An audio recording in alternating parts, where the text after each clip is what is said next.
Nous, les psychiatres, nous avons tendance à dire qu'il y a autant de dépression que de patients. Et en effet, aucun patient ne va vivre sa dépression de la même façon qu'un autre patient. Tout d'abord, les symptômes sont multiples et sont différents. Et même lorsque deux patients présentent le même symptôme, finalement, la façon de vivre ce symptôme va être différente d'un patient à un autre. Alors, pour nous parler de cette notion de symptôme et du rapport aux symptômes, j'ai le grand honneur d'accueillir le docteur Philippe Nuss. Philippe est médecin psychiatre. Il est praticien hospitalier au CHU de Saint-Antoine. Il est également chercheur à l'INSERM et il est enseignant à la faculté de médecine Paris-Sorbonne.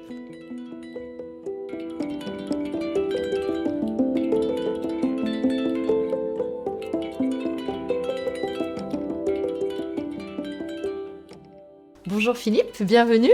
Bonjour Fanny, merci de m'accueillir. Alors la première question assez essentielle que de nombreuses personnes se posent est la suivante. Finalement, quelle est la frontière entre le normal, même si je n'aime pas trop ce terme, et le pathologique? C'est-à-dire quand est-ce qu'on doit s'inquiéter si par exemple on ne dort plus ou lorsqu'on se met à pleurer? Alors en fait, il y a deux manières de répondre à cette question.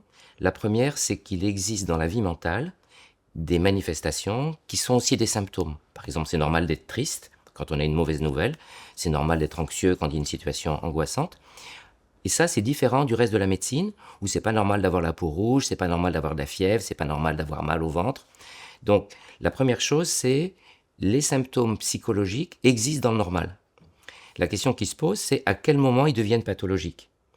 Et pour ça, il y a plusieurs manières de répondre. Par exemple, si on prend le sommeil, comme vous signaliez tout à l'heure, le sommeil, en fait, on peut, dans certains cas, et c'est le cas des métiers où on travaille la nuit, où le matin, on est un peu excité. On a envie de faire plein de choses, on a une espèce d'euphorie de l'insomnie.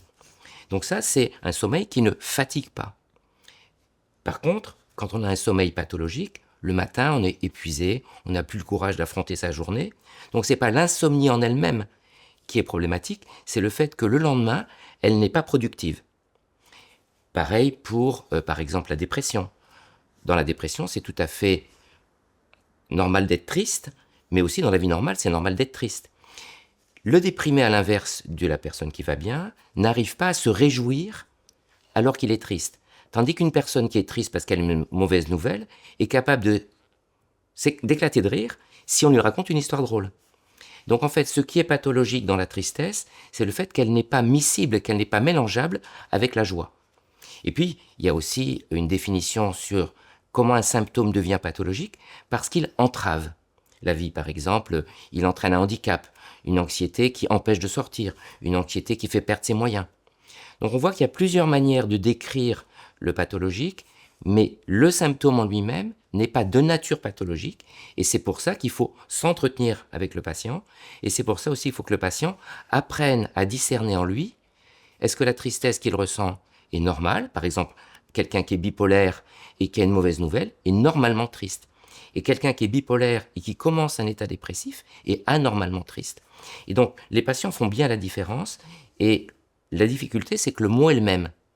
Et donc, il va falloir expliciter, et c'est pour ça que la discussion est si importante en psychiatrie. D'accord, très bien. Donc finalement, en tout cas, c'est l'impact du symptôme. C'est ça qui est à prendre en compte Tout à fait. et également, si je comprends bien. Et du coup, j'en viens tout naturellement à ma seconde question. Lorsque on a préparé cette interview, c'était vraiment très intéressant ce que vous m'avez expliqué sur le symptôme.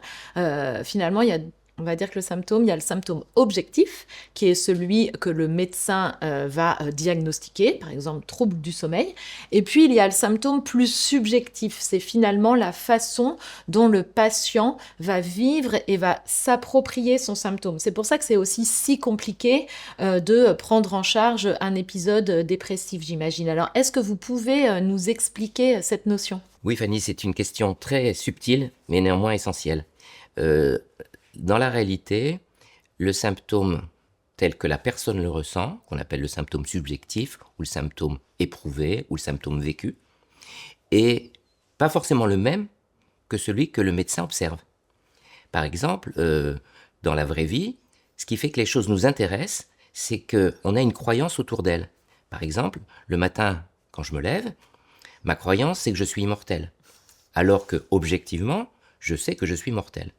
Donc c'est bien ma croyance subjective qui m'anime le matin pour me lever, parce que j'imagine que ce que je vais faire est intéressant. Sinon, on ne se lèverait pas. Voilà. Et donc, dans la vraie vie, objectif et subjectif, qui apparemment sont des opposés, ne le sont pas. Puisque, dans le fond, je suis objectivement subjectif. Puisque ce qui fait que je me lève pour de vrai, c'est la croyance de mon immortalité, bien que ce soit faux. Donc, en fait, ce qui va être intéressant pour nous, soignants, auprès des patients, c'est de se dire que l'expérience qu'ils se font de la tristesse, de la mort, du sens de leur vie, cette expérience, elle peut être pleine de nuances, de contradictions, alors que nous, les soignants, on n'en voit qu'un aspect, l'aspect extérieur. Et ce qui fait que très fréquemment, il y a une espèce de non-concordance entre le symptôme observé par le médecin et le symptôme ressenti par le patient. Et ce qui fait que nous, les soignants, on est obligés de deviner ce que le patient ressent, puisqu'au bout du compte, c'est ça qui fait qu'il va demander de l'aide. C'est ça qui va faire en sorte qu'il demande du soin. C'est ça qui va faire avoir de l'espoir. Donc, c'est pas la tristesse telle qu'on l'observe, c'est la tristesse telle qu'elle est ressentie. Et certains patients, face à la tristesse, face à l'angoisse, par exemple l'angoisse, c'est un symptôme, bien qu'il n'appartienne pas en propre à la dépression, mais qui est fréquemment associé à la dépression, c'est un symptôme sur lequel le patient s'appuie. Puisque l'angoisse, c'est ce qui lui permet d'être vigilant, c'est ce qui lui permet de faire attention, c'est ce qui lui permet de ne pas se laisser aller. Donc ce symptôme, vu de l'extérieur, qui est à diminuer, dans certains cas, pour le patient, ce symptôme est à garder, puisque ça lui permet, dans le fond, d'être attentif à sa vie. Et donc on va avoir une espèce de explication de texte entre le soignant et le patient, chacun expliquant son point de vue sur le symptôme. On parlait tout à l'heure de l'insomnie. Il y a des personnes qui ont des insomnies au début de soirée, qui sont peut-être respectables, parce que ça leur permet de penser à la journée du lendemain, ça leur permet de se dire, oui, est-ce que j'ai bien fait cette chose, faire un bilan. Et puis, au bout d'un certain temps, cette insomnie, si elle perdure, devient négative. Donc, ça n'est pas l'insomnie dans son entièreté qu'il faut soigner, puisque le patient a besoin de ce temps de réflexion. Ou alors, à l'inverse, certains patients veulent s'endormir sur le champ. Et ils appellent insomnie le fait de ne pas s'endormir immédiatement. Donc on voit bien que si on ne fait pas du détail sur l'expérience patient, on n'arrive pas à établir un vrai lien thérapeutique, notamment sur le sens, à quoi ça va servir d'aller mieux. Du coup, de ce que vous me dites, Philippe, chaque dépression est vraiment très différente entre deux patients. Et finalement, il y a une part assez importante de subjectivité dans cette maladie. Donc, du coup, comment est-ce qu'un patient ou une patiente fait pour parler à son entourage de quelque chose qui, somme toute, reste assez subjectif? En fait, il faut accepter dans un premier temps que l'entourage ne va pas comprendre. Je pense que ça, c'est un truc, et c'est important pour l'entourage de penser qu'il ne comprend pas. Parce qu'on a tous dans notre tête l'idée qu'on comprend la vie psychique. Parce que nous-mêmes, on a été tristes, nous-mêmes, on a été angoissés, et donc on se dit, puisque moi-même j'ai été triste, puisque moi-même j'ai été angoissé, je vais comprendre la tristesse de quelqu'un d'autre. Oui, je comprends la tristesse de quelqu'un d'autre quand cette personne n'est pas malade. Mais comme on l'a vu tout à l'heure, la tristesse pathologique, elle n'est pas de la même nature. Donc je vais avoir du mal à comprendre mon époux, mon épouse, qui se lève pas. Je me dis, mais pourquoi il se lève pas? Moi je me lève, moi aussi je suis triste dans la vie. Pourquoi je me lève pas?